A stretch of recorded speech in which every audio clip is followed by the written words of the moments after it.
Okay, folks. Okay. I had my pointless 10-minute monologue. I talked to the producer. He's in my ear. He said you could stop talking and bring out the guest. So, ladies and gentlemen, we are about to bring MajorasRose out into the studio in just a moment. Now, when she comes out, I want you all to give your biggest applause. I want you all to get crazy. Everybody, give it up for Majora's Rose! Woo! Okay, give her some audience claps. Yeah! Let's go! Oh, hi. Oh my God, you had me laughing with the League thing. I totally feel that. You know, you walk away from League and you come back, the whole item system has changed and it sucks. You remember why you left. Yeah, they completely revamped the item shop. I came in there, they had mythic items. Like, what the hell Mm-hmm. is this? Yep. There's a horse riding champ now. Like, what is Oh going yeah. on? Yeah, I don't understand it. But to be honest, I was new to League when I started, like baby new, played for a couple months and then left. So the relearning process is pretty much just a continuation of what I know already. It's like walking into a burning building thinking, okay, I don't like this. And then a few months later, you walk back into the same burning building and you're like, oh, what did I expect to be different here? Exactly. Exactly.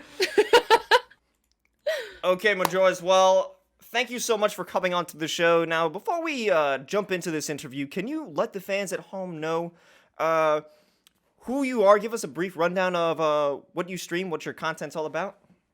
So, I am obviously MajorasRose. I'm also Rachel. You can call me Rachel if you want. I wasn't sure if I'm a I could do that variety. yet. Oh, absolutely. Yeah, you can call me Rachel. I'm a variety streamer. My content right now is kind of all over the place, but the most consistent thing that I do is Skyrim, a little bit of Hyrule Warriors, Age of Calamity, and also D&D, Dungeons and Dragons. Good old dice rolling. But you know, I'm all around. Like the game's constantly changing. We did some Planet Zoo this week because my Discord told me to. It's kind of all over the place, but in all, we're a good time. Sounds like it for sure. Now, before we dive into what games you play, can you just tell us how you got into streaming into the first place?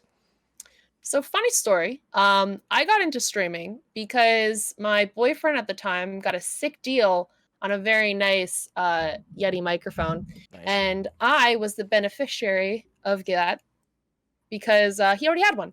And I was like, well, now I have this nice mic and nothing to do with it, so let's start streaming. And so I kind of started. I started, what was it, 2018 January? Yeah, that sounds about right. And I've just been kind of streaming ever since. Yeah, having a Yeti mic fall into your lap definitely is a sign from the gods saying it's time. It's time to Yes. to start it up. Yes, definitely. Either that or a podcast or something. But I think you definitely made the right moves. Your streams are sick. Well, thank you. Thank you. Yeah, I mean, it definitely, it's, you know, been a slow, you know, roll so far, but, you know, recently it's been picking up and I've been really, really thankful for everything. So, Yeah, for sure. And actually, I got into streaming too, kind of with a Yeti mic as well. My roommate Julio, he had a Yeti mic that he just left. He never used it. I just had it in my room literally the entire time we lived together. I actually broke it, got it repaired, and gave it back to him. Doesn't even know what happens, and he's not gonna know because he doesn't watch my stream. So perfect. we're good. We're good. I got a different Perfect. mic, and we're still chilling. Perfect. Perfect. So you were mentioning games that you were playing earlier, and you play a lot of games that I don't see many other streamers running, like Sea of Thieves, Stream Raiders, Hunt Showdown, Conan Exiles, Red Dead Online, Skyrim, D&D. Like you mentioned, you got a big Mhm. variety of games that are very interesting to me, but you don't see in the mainstream streams. What goes into the choices of the games you play? So a lot of it comes from what I want to play. That's kind of how I started my stream. It was like I stream what I want to stream. A little bit recently, it's been more like I kind of trying to tailor to what an audience I have, like, and kind of like I have a vibe, and they like I kind of feel it, and then like yeah, probably shouldn't be playing like GTA. People probably aren't into that. I did that a while back, and today it wouldn't really vibe as well. But yeah, I mean, Hunt Showdown is getting up there. There's a bunch of bigger streamers touching that recently. Sea of Thieves is a huge audience on its own. Red Dead was a recent choice, not particularly mine, but it's been fun. We always have fun playing the games that we play. So, are there any games where you feel you only play because you think it'll bode well with your audience, or are there any games that you want to play regardless of what the audience thinks? So, it's funny because it kind of can go either way. This last month, December, I did a lot more games that I kind of thought would be interesting to the audience, but prior to that, my focus had been pretty much on what I feel like playing. I know, like, for example, like Zelda games are something that I love and hold near and dear to my heart. But I streamed them half because I wanted to, but also half because like people were, "You're a Majora's Rose. You must be a Zelda streamer. Why aren't you streaming Zelda?" And I'm like, "You're right. You got to stay I on should be brand. doing that." Exactly. Exactly. So every now and then we go back to one of those. Like example, now we're doing Hyrule Warriors. Um, Partly because I wanted to play it, partly because it was purchased for me by one of my wonderful mods. Shout out Private Pikmin. Shout out Private Pikmin. Yeah. But also, people are really liking it. People really like that game. Nice. Have you ever felt like you were, I wouldn't say forced, but you felt like you had to play a game because you thought your audience would like it, even though you didn't want to play it yourself? Um, I don't think so. I don't think I've ever done something that I didn't want to do. Um, I guess like I don't know. I guess like the closest thing to that actually is GTA. It was something that I kind of just picked up. I got this game called Oxenfree from Twitch, and I had GTA and I've played online, but I never actually played the story.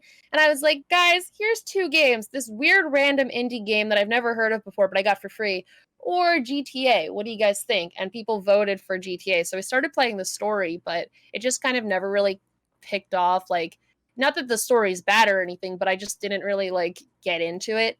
So that's probably the closest thing to something that I didn't want to play and I technically kind of wanted to. I think when it comes to GTA, it's the RP role playing. I mean, Oh yeah. you're super familiar with that. You're a D&D player.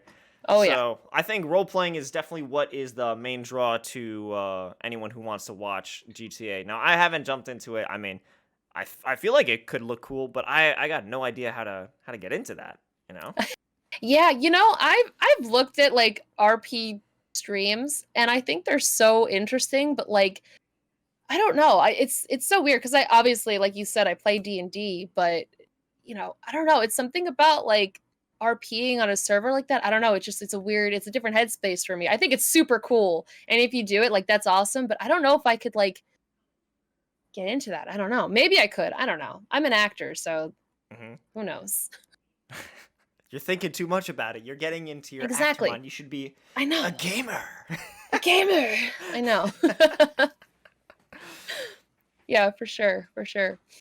Well, I actually wanted to.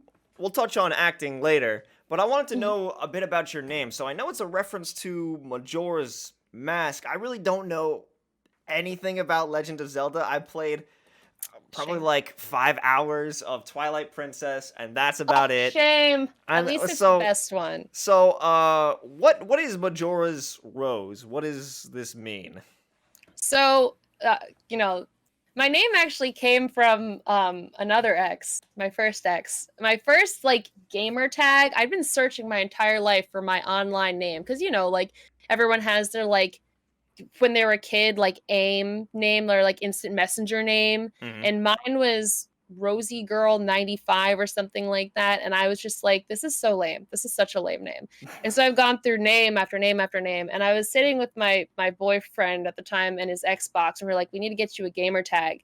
And he was like, well, you like Zelda, and your middle name is Rose, and your lucky number's 13. So how about Zelda Rose 13? And I was like, it's kind of weird, but It's a little weird. I'll go with it.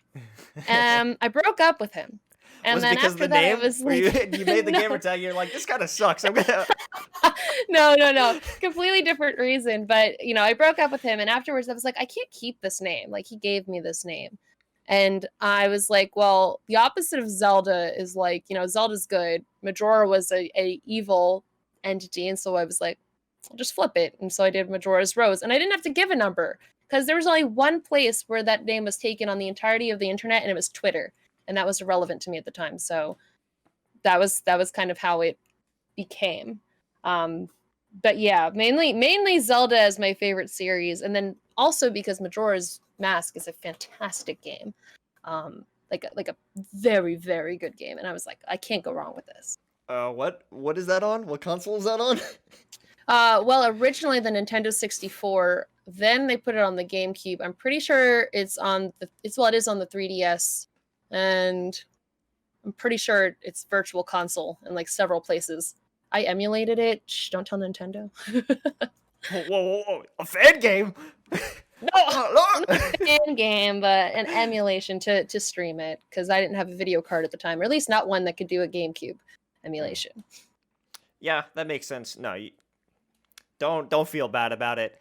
After Yeah. what Nintendo did to online Smash, Oh no yeah. way, no way. Take the money from them. I mean, I technically already bought it several times, so whatever. You've bought the right to pirate it. You've paid Exactly. enough times that you could download it illegally. Damn it. I just want to share it. This is such a lame name. And so I've gone through name after name after name. And I was sitting with my boyfriend at the time and his Xbox, and we're like, we need to get you a gamer tag. And he was like, well, you like Zelda, and your middle name is Rose, and your lucky number's 13. So how about Zelda Rose 13? And I was like, it's kind of weird, but It's a little weird. I'll go with it. I broke up with him. And Was it then because of after the that, name? I was Where like, you made the no. gamer tag? You're like, this kind of sucks. I'm gonna. No, no, no, completely different reason. But I broke up with him, and afterwards, I was like, I can't keep this name. Like, he gave me this name, and I was like, well, the opposite of Zelda is like, Zelda's good. Majora was a evil entity, and so I was like, I'll just flip it, and so I did Majora's Rose, and I didn't have to give a number because there was only one place where that name was taken on the entirety of the internet, and it was Twitter, and that was irrelevant to me at the time. So that was kind of how it became. But yeah, mainly Zelda is my favorite series, and then also because Majora's Mask is a fantastic game, like a very very good game, and I was like, I can't go wrong with this. What is that on? What console is that on? Well, originally the Nintendo 64, then they put it on the GameCube. I'm pretty sure it is on the 3DS, and I'm pretty sure it's Virtual Console in like several places. I emulated it. Shh, don't tell Nintendo. Whoa, whoa, whoa, whoa. A fan game? No, Oh, not Lord. a fan game, but an emulation to stream it because I didn't have a video card at the time, or at least not one that could do a GameCube emulation. Yeah, that makes sense. No, don't feel bad about it. After Yeah. what Nintendo did to online Smash, Oh no yeah. way, no way. Take the money from them. I mean, I technically already bought it several times, so whatever. You've bought the right to pirate it. You've paid Exactly. enough times that you could download it illegally. Damn it. I just want to share it with my friends. So I think you already said this, but which Zelda game is the best, and what do you think is your personal favorite? Because there could be a disconnect where you enjoy one the most, and one that is most generally accepted as the best. So, I think the best. So it kind of extends beyond Zelda, but maybe I don't know. Maybe it's just because it has the place in my heart. I think that Ocarina of Time is like the best video game, like in general, and just not in terms of like improvements and how story has gotten better and how the medium has developed, but in terms of like where gaming has come from to where it's been. I thought Ocarina of Time was a huge jumping point for the industry, and it was very complete. And it was, there were some glitches, but those became features, and developers were kind of into that kind of relationship, and the game itself was just phenomenal. Like it was just so good. I think that game is the best Zelda game. However, in terms of developments and everything else, I think Twilight Princess is my personal favorite. That is, it was such a fantastic game. I played it recently on stream, and you know, when I played it as a kid, I think it was the first video game that really like touched me on an emotional level because the story is actually pretty dark, and it has very emotional like points in it, and it was just phenomenal. And I still think it's phenomenal. Well, I mean, for the few hours that I did play it, well, I mean, no, I played it for probably a long time, but I wasn't good at it, so I don't think I got too far. I think there was like the rock people. I met rock people, and that's as Ah, the far as I Gorons, got to. The yes. Gorons, yes. That is as far as I got. Okay. Don't nobody hate on me in the chat, please. I'm not hating on you. I just think you need to go That's back and keep playing. that's why I addressed the chat. I knew you wouldn't do it. So if Ocarina of Time had such a massive jump, I guess, in I don't know, I'd say the quality of the game and just the developments that it made, what would you say is the next step in that major kind of groundbreaking development? In terms of gaming in general, Yeah, um, at least for you. What did you feel like this is the next step? This is something amazing.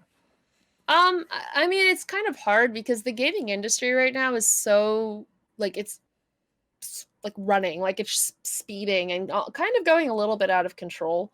Um, but in terms of like developments and stuff, I think I gotta say most of it's going to come through VR, and all and that kind of development into video games, kind of making that easier for people to use, as well as like the games and how people interact with the games. I think that's going to be the next like huge step in gaming.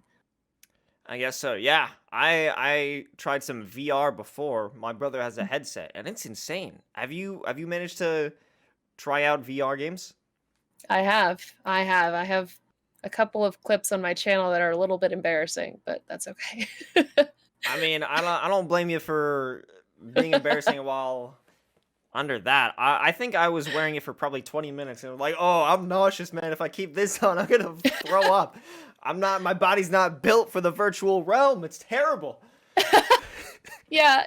No, it wasn't necessarily that I was nauseous. The thing I was thinking of in particular was this game called Gorn, where essentially in a like I want to say just fighting arena, like Roman or Trojan or whatever fighting arena with these big muscly dudes, where you could literally like rip the arms off of people. It's violent, I know, but it's That hilarious. sounds sick. And I got really into the game, and we kind of had this multi-camera setup. I don't know if it was a camera or a light or something, but I swang and I totally knocked over a light, and like it made this huge crashing noise. It was a little awkward.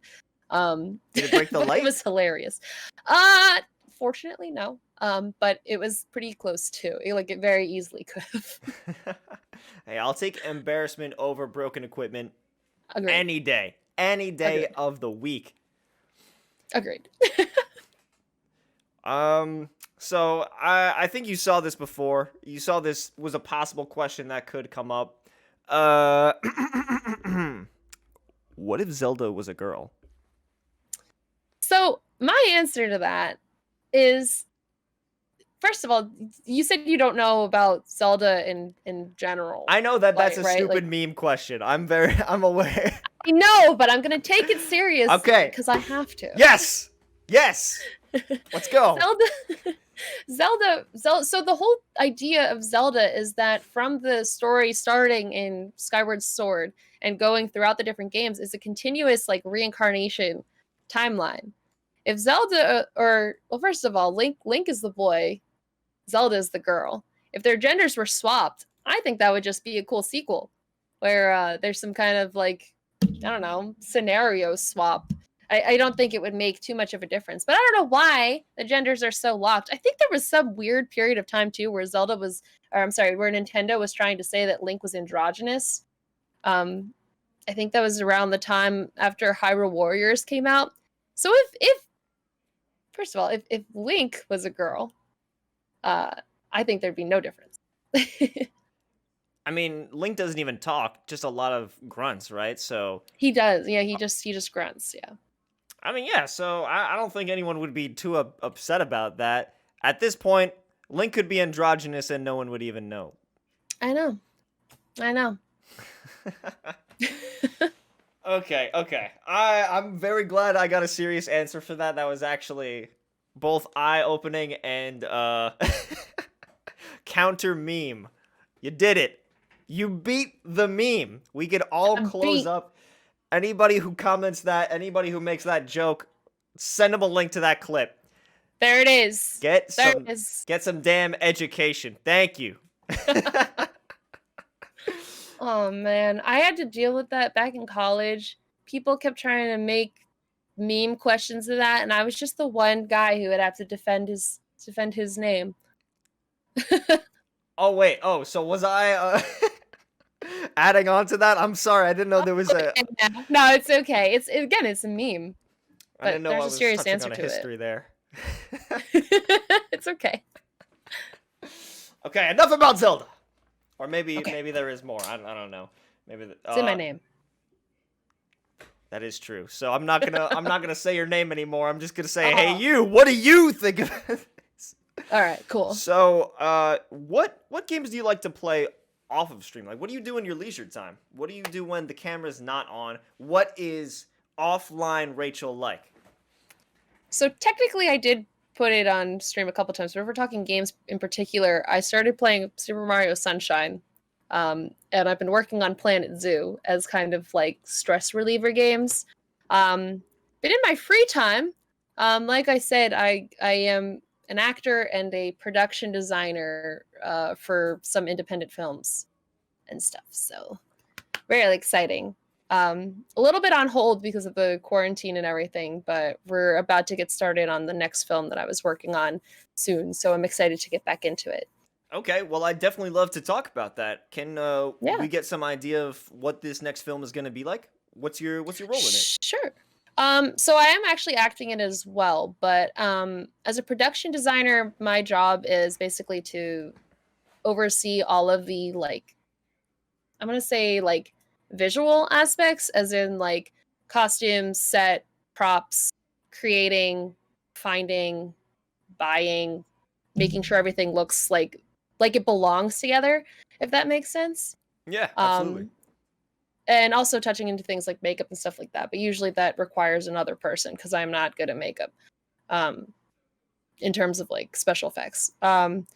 But yeah, it's really interesting. I studied film in college and I wasn't really sure what I wanted to do with it until one of my friends was like, "Oh, you're creative. Want to do some art direction?" And I was like, "Yeah, sure, whatever that means." And since then, I've kind of fallen in love with the idea of getting my hands dirty in like prop making. I've done cosplay and art all growing up, so this is all kind of in my wheelhouse. Um, and yeah, so this next film coming up that we're working on, it's actually kind of, dare I say, political in Oh. nature. I don't want to get like too much into that, but it's a very interesting story, basically talking about how even in the darkest times, there's still hope. Um, so it's really interesting. It's a really cool film. I'm very excited to work on it. That sounds great. I'd love to hear more as you get more progress going through. So Yes, you worked definitely. as both a production designer and as an actress. So what can you tell me about the different challenges that you face on either side of a production, like as an actress and working with the production team? So obviously, well, I guess we'll start production side because that's what I've been talking about. Um, I think the challenges, well, I guess what it's like working on production. It's very um, you wouldn't expect what you see on an actual film set. I've been on a few film sets, both like professionally, like I've been an extra on a couple of, like Netflix and NBC things. But even like from the professional level to the independent level, I've noticed that there's this kind of like um goofy like family kind of thing that everyone kind of gets into. And especially on like more commercial sets, you would expect things to be very, very serious, and they are. Don't get me wrong; like they are tight ships, and there can't be a hair out of place. But you always find those like goofballs running around on the set that aren't really running around, but it's very interesting to kind of have those like I don't know. I just think it's so cool how creative people, when they get together, there's still that element of creativity, even in serious, situations. And then on the acting side, I actually think it's the opposite of production. I actually think you have to be more serious than you'd expect. Acting, you really kind of need to be able to, put your head down and get yourself into whatever space that you need to be in to give your best performance. And that really takes like seriousness and quiet and self-control. And you need to be able to be serious, especially with other actors, because if you mess up, the other person is prone to losing themselves. And I always thought that was really interesting because you'd expect it to be the other way around, where the production is the more serious and the acting is where everything is goofy and kind of fun. That's actually the idea I had of a set as well. Like the actors kind of had a bit of flexibility in what they could do walking around the set, just being themselves. But like you said, you have to become someone else. You can't kind of, I don't want to say like enjoy yourself as much, but like you're there to work. Obviously, everyone's there to work. But Yeah. yeah, weird. I always thought acting would just be like a laid back thing. Then again, No. I'm not an actor, as we all know. Yeah, you do. I mean, it is kind of laid back. It's laid back in the sense that you're not like in a cubicle job. You're not like typing. You're not doing some like food service. You're not working physically, but it's a lot of mental work that requires a lot of seriousness and a lot of control. And that's a lot of time at home that you need to spend working on that in order to deliver a product when you're working, you know? Hmm. So it's not as laid back as you'd think it is. Yeah, definitely not. I mean, there's a reason that the people at the tippy top are getting a pretty penny for their performances because Oh these guys take it serious. Like this is real work they're putting in. yeah. So, what would you say is more difficult in your opinion, working on the production side or working on the acting side? Mm, honestly, I think it's really hard to say. I kind of think that they're both equally difficult. I think production, because a lot of the productions that I've worked on, because I do independent mostly, it's mainly, usually just me trying to pull everything together. So that in itself can be really stressful, especially when you have really high expectations for yourself, like I do in everything. Um, and trying to meet those expectations is always really stressful. So I feel like in some sense I have like I want to say, oh well, acting is easier because I don't lay on myself so much. But at the same time, I mean, like any type of performance that you do, you're like checking yourself. Like you take a selfie and you're like, oh man, my hair looked bad. Now you have to kind of put that all aside and like forget about all of your insecurities. At least I can be insecure when I'm not confident in myself because I can kind of freak out and like, okay, we got to get through this. We got to get this costume. We got to get this prop. When you're acting, you can't freak out. You kind of got to be like, I am this character, you know? So it kind of it's hard on both sides. I really wouldn't put one over the other. Well, is it a lot easier? I'm guessing on from what you just said that it's easier to put the anxieties to the side when you're acting. No. As an actor, like again, you have all like I mean, I personally have like my own anxieties and stuff. So I have all the voices. So as nice as it would be to just kind of focus, it's never that easy and it's never like just snap. Like it's never that way. I always am checking myself. Um again, it depends on the situation. It goes both ways. Yeah, no, that makes sense. Even when you're performing, I'm sure you'd have anxiety. I have a little bit right now, and you're doing most of the talking and making this very easy for me. So, Oh, why are you anxious? well, no. It's not like I'm like oh fuck, I'm fucking scared. No, it's just I have a set idea of what I would like this to become and what it is in my mind, you know, like, and if I don't meet that expectation in my head, I feel like I fucked up. I feel like I'm doing Oh, something wrong, you know? And oh sometimes yeah. the expectation is exact like I meet it. I meet it and I feel good, but even up until the very end, I feel like, oh, there's a minute left. I can still fuck up this last minute when I'm rating someone or some shit, you know? It's Yeah, I feel that. so yeah, no, it doesn't like overpower me, but you know, it's always there. It's always there. No, I Uh, totally get that. I totally get that. I just like I don't know. I just think that's so funny because I totally relate. Like even before this, I was a little like nervous for some reason, and I was like, "Why am I nervous?" Like, I there's no reason to actually be nervous in this moment, but it was very very interesting because I don't know, maybe because you were gonna say my name in this announcery way, I got nervous about it. should I have dialed it back a little bit when I was doing the No, of intro? course not. Of course not. Okay, cool. Yeah, then we're both doing great. Yeah. I think you're doing a phenomenal job. And my main mommy thinks I'm doing great. So we are big Thank chilling right you. now. That's my mom. Thank you. Hi, So mom. Majora's Rachel's mom. I said your name. Crazy. There it is. So moving to I guess not as stressful acting. I know that you've worked at a haunted house. hmm Can you tell me what that's like? What did you do there? Were you just like a corner person and go, ah? So from the beginning, yeah, that's where I started. I was a just a pop scare actor. I mean, gosh, where do we begin? It's interesting. They put you in the funny makeup and the clothes and everything, and the biggest thing about scare acting is kind of just having to lose yourself, and kind of realize that as weird as it is to say whatever you want and be weird and I don't know, just things that crazy people say. Like you wouldn't say that in public, but when you're in a haunted house, you're kind of like required to say those things because that's what people paid for. And you kind of need to be able to like lose your sense of like normalcy and just get weird and realize that it's okay. And it's a fun headspace to put yourself in, especially when you like walk around all the time trying to like judge yourself and make sure that you're doing good all the time.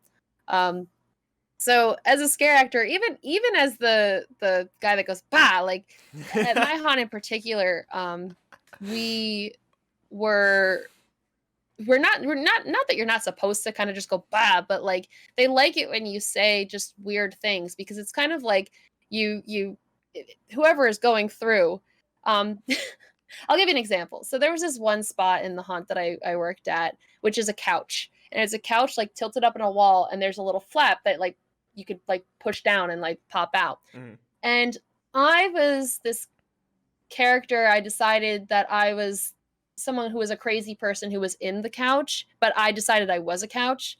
So I kind of just would like stick my arms out and go, blah, blah, blah, I'm a couch. And people like would lose themselves because first they were scared that I popped out, and then they would be like, peeing themselves because I said I'm a couch because that's so freaking weird. It's like it was so wild, just all the weird stuff I would say. Um, so I don't know. As a scare actor, it's fun. It's that if we're talking about like, is it hard to be an actor? It's not hard to be a scare actor. You just need to be able to know how to let yourself go and have fun with whatever you're doing. That's Um, amazing. I'm a couch. I'm a couch. Yes, I know. Amazing. Oh my god. That Just is scare people. fantastic. So you started out as a scare actor. Did you move up? Uh-huh. Yeah. So over time, I went from being just a regular like pop scare actor to doing a little bit of what would essentially be called queue line work. So that's kind of like, if you go to like Six Flags and you walk around during the Halloween horror nights and there's all the like people like crab walking around on the sidewalks. Yeah, Um, as they do. I did a little bit of that, but not crab walking. I did a essentially a greeter spot where my job was kind of to time people going through the rest of the haunt while also entertaining them. Um, I had a couple of really fun scenarios. There was one time where I was doing it for Christmas, and I was just this elf character. I don't know, and my dad came through, and Wait, hold on, hold naturally, on. I A had Christmas haunted house? yes, a Christmas haunted house. Yes, but the haunt that I work at does seasonal events That's sick. like Christmas, St. Patrick's Day, all the good A stuff. St. Patrick's Day haunt. Oh yeah, absolutely. That's awesome. Why not?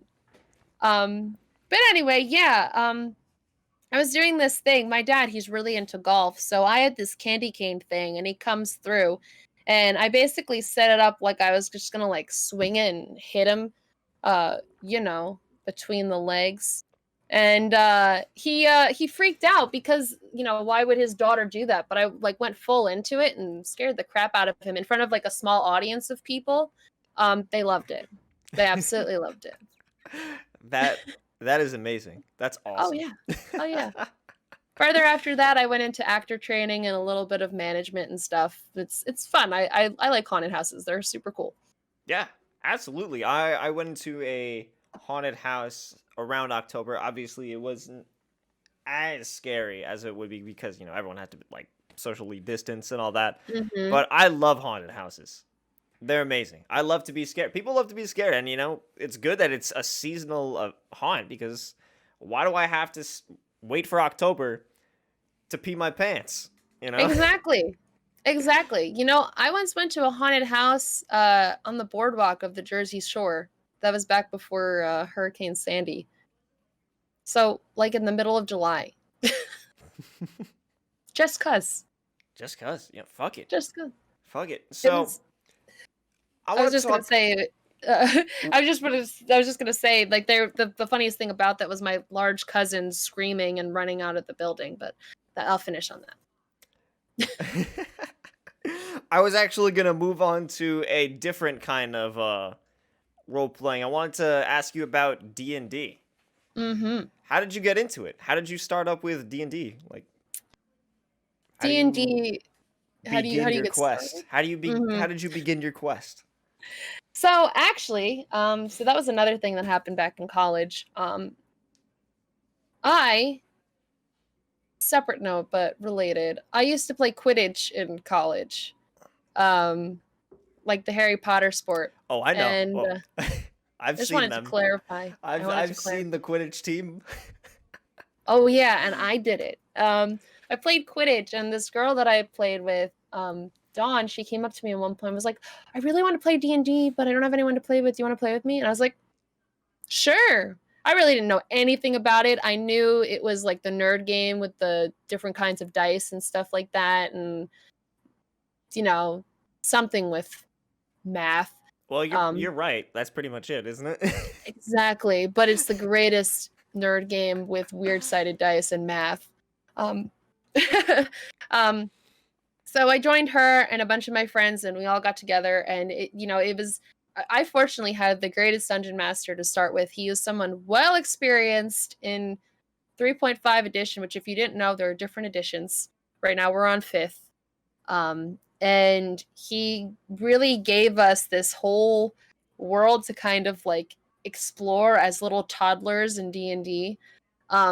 Now the people who my current DM is one of the people from that original group. And I'm now actually going to get started working on a podcast soon, which is a D&D podcast also featuring some of the people from that original group. And we have all just kind of evolved and grown. It really takes a lot of, not a lot of, but it helps to like learn some of like the extra rules and things like that. And we've all kind of evolved and grown into it. That's awesome. So it sounds like you made some seriously good friends through that. Oh yeah. So is that podcast going to be talking about D&D or is going to be your D&D sessions in podcast form? It's going to be our actual sessions. The podcast is actually, it's going to be called RP Jesters. We're starting to actually promote on social media right now, but we're getting started on recording soon. And yeah, it's going to be our actual campaign. That whole I know there's a lot of D&D podcasts, and the one thing that's different about ours is that we're going to make it like a bunch of different systems, because D&D is not just one type of thing. It kind of extends to um, so many different things. There's things in space, and there's things where you could be Power Rangers or people in high fantasy like normal or whatever. There's so many different, rules and things. So we're going to kind of keep like short campaigns and switch out what the different rule systems are going to be. So that's kind of cool. So would each episode be a full campaign? Like, No. oh no. Yeah. So it's going to be, I don't know exactly how we decided it, but it's a couple um I think we were thinking maybe like 20 episodes ish per campaign, and then moving on to the next one. How that compares, for example, I was listening to another D&D podcast called Not Another D&D Podcast, which features a lot of the cast from College Humor. And their first campaign rather went on for like hundreds of episodes. Oh my god. So How long are the episodes going to be? I think we kind of set them on an hour each episode. That's typically kind of how long they go for.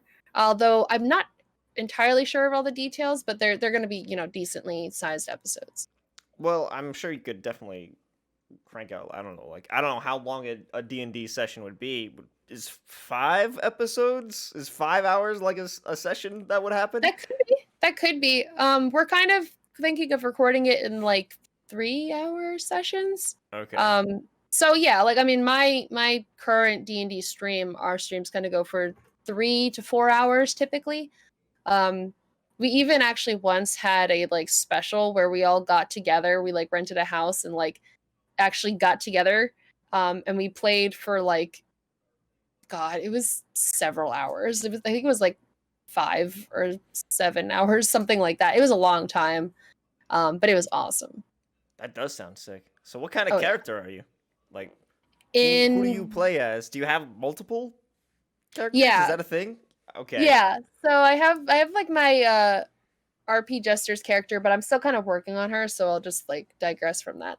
But the character I'm currently playing in my maid campaign, her name is Triss Araveris. She is a human sorcerer.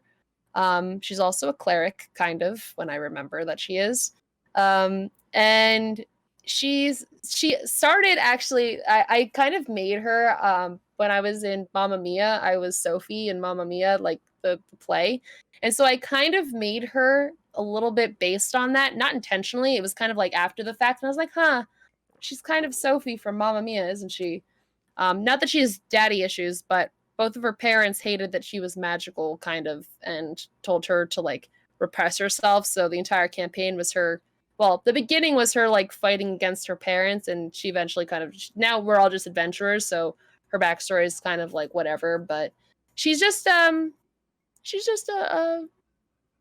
force to be reckoned with, I guess. We'll put it that way. I'll watch my step if we ever cross paths, that's for sure. Oh yeah. She also, I forgot to mention, she's also like the reincarnation of a type of like, I don't know, like different. So there's different kinds of elves. She's like one of the like most powerful elves, although not currently because she's a human, but in a past life that was her situation. I don't know.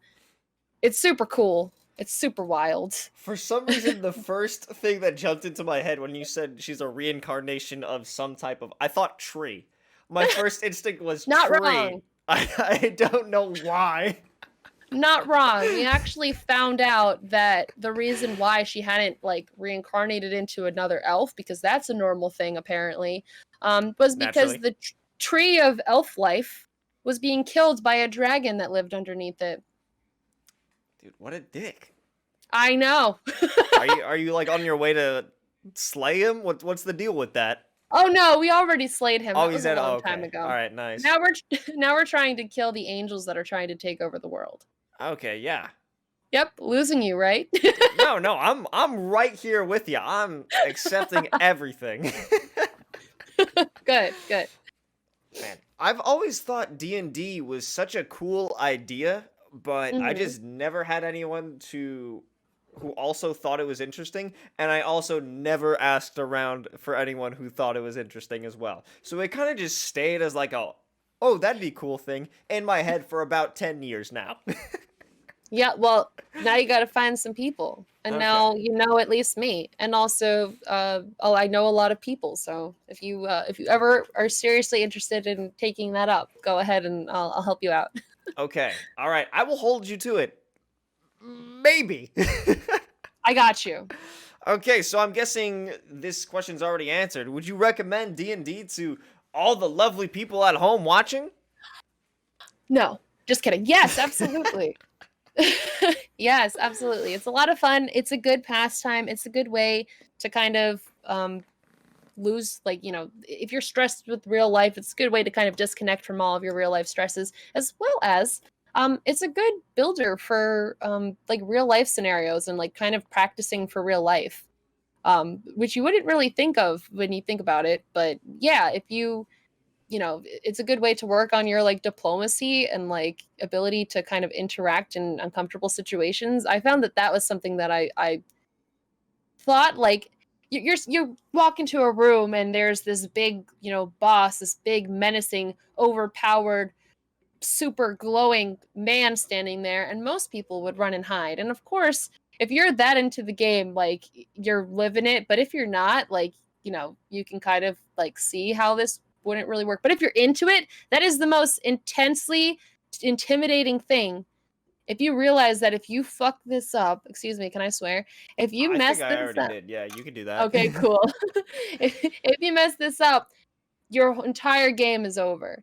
And that can be really intimidating for a lot of players to get really into it. So that could be a huge like building opportunity because they kind of have to get over their fears and, you know, kind of deal with that situation. So it really helps in real life as well. So have you ever had soul-crushing party wipe moments? I'm sure they must have happened. Like, how often does it happen? If your DM doesn't want it to happen, it won't. But if they don't care, it will or might. I know my first campaign ended. I think I got killed by a giant fireball by I forget exactly what the situation was, but me and my friend Sky went out in a blaze of glory because that was all we had left. um, but I think that was the moment that we kind of TPK'd, as they call it, total party kill, and it all ended there.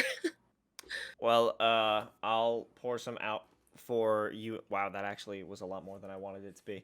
Uh, Oh, wow, that was a lot. uh, this is for you. It's fuck. Thank you. Thank you. I appreciate it. Okay. Avalon, rest in peace. Avalon can feel that. Okay, that is fantastic. Well, we're actually going to be doing a bit more role playing ourselves. We're going to jump on to Sea of Thieves, everybody, and we're going to go on an epic quest.